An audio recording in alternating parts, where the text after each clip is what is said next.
अस्सलाम वालेकुम नाज़रीन, फास्ट न्यूज़ सां गॾु मां आहियां साजिद कोराई। नाज़रीन, ख़बर शामिल कंदासीं मटियारी मत मटियारी में ज़ुलजना वारो सालाना मातमी जुलूस ऐं मजलिस अज़ा सैयद जानिशा हुसैनी पारां इमाम बारगाह हज़रत अबुल फज़ल अब्बास अलमदार हुसैनी बाक़िया पोट मोहल्ला मां बरामद करे मजलिस अज़ा बर्पा कई वई। मजलिस अज़ा खे अलामा मौलाना मौला बख्श हलाई ख़ुसूसी खिताब करे करबला जे शहीदनि जी ज़िंदगीअ ते रोशनी विधी। जॾहिं बाद अज़ा मजलिस अज़ा सालानो मातमी जुलूस पिणु बरामद कयो वियो। मातमी जुलूस पंहिंजे रवाती रस्तनि तां थींदो मंगणहारनि जे पिण ते पहुतो, जिते सिंध जे मशहूर नुआख़वां ज़ामिन अली ऐं मशहूर नुआख़वां अंजुमन गुलाम अहले बैत सादात पार्टी करबला जे शहीदनि खे नुआख़वानी करे भेटा पेश कई वई। बाद में मातमी जुलूस पंहिंजे रवाती रस्तनि खां थींदो वापस इमाम बारगाह हज़रत अबुल फज़ल अब्बास अलमदार हुसैनी बाक़िया पोट मोहल्ला वटि पहुती। बाद में मातमी जुलूस नेहर थियो। आख़िर में सैयद जानिशा हुसैनी पारां मोमिनीन में न्याज़ इमाम हुसैन अलैहिस्सलाम पिणु तक़सीम कयो वियो। ऐं ख़बर शामिल कंदासीं मीरपुर माथिलो मीरपुर माथिलो में ज़िले चेयरमैन जी अलज़दाई तक़रीब कोठाई वई, जंहिंमें ज़िले काउंसलर सियासी समाजी अॻवान साफ़िन सोशल एक्टिविस्ट ऐं ॿिन वॾे अंग में शिरकत कई, जंहिंमें ज़िले काउंसलर सरदार खलील अहमद खान गवोल, रईस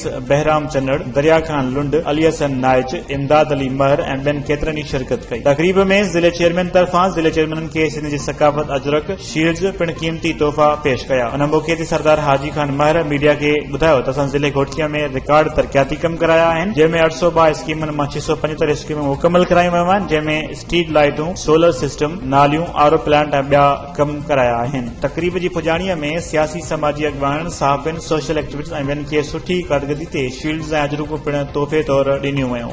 नाज़रीन, ख़बर शामिल कंदासीं आदलपुर मां आदलपुर लगोट खोहारा में अॼु मातमी जुलूस बरामद थियो, जंहिंमें सभी अज़ादारनि शिरकत कई। वधीक तफ़सील ॾिसंदासीं अली हसन महर जी हिन रिपोर्ट में। जी नाज़रीन, आदलपुर खोहारा में आज़ादारी के दौरान अचो त नाज़रीन अज़ादारनि को पुछो छा जो चवण आहे।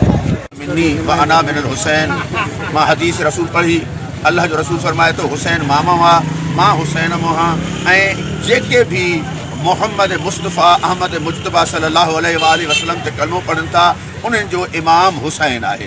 ऐं इमाम हुसैन अलैहिस्सलातु वस्सलाम पंहिंजी अज़ीम क़ुर्बानी ॾेई करे इस्लाम खे दीन खे बचायो आहे। ऐं असांजो इहो हक़ आहे त उन्हनि जेकी महिनत करे ऐं जेकी क़ुर्बानियूं ॾिनियूं, उहे क़ुर्बानी ॾियण खां पोइ बि दीन जेको बाक़ी रखियो आहे या इमाम हुसैन अलैहिस्सलातु वस्सलाम जी क़ुर्बानी ऐं उन जे खून जो इहो असांजे मथां हिकिड़ो अदीरो ॾेई करे असांखे दीन बाक़ी रखंदा आहियूं त असां दीनदार रहूं। असांखे ख़बर त असां पंहिंजे मोहसिन जे मातमी जुलूस जे हवाले सां सिक्योरिटी इंतज़ामात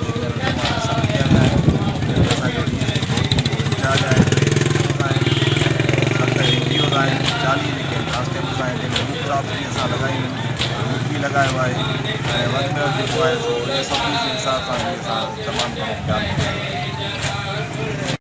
वधीक ख़बरुनि ऐं न्यूज़ अपडेट्स लाइ ॾिसंदा रहो फास्ट न्यूज़।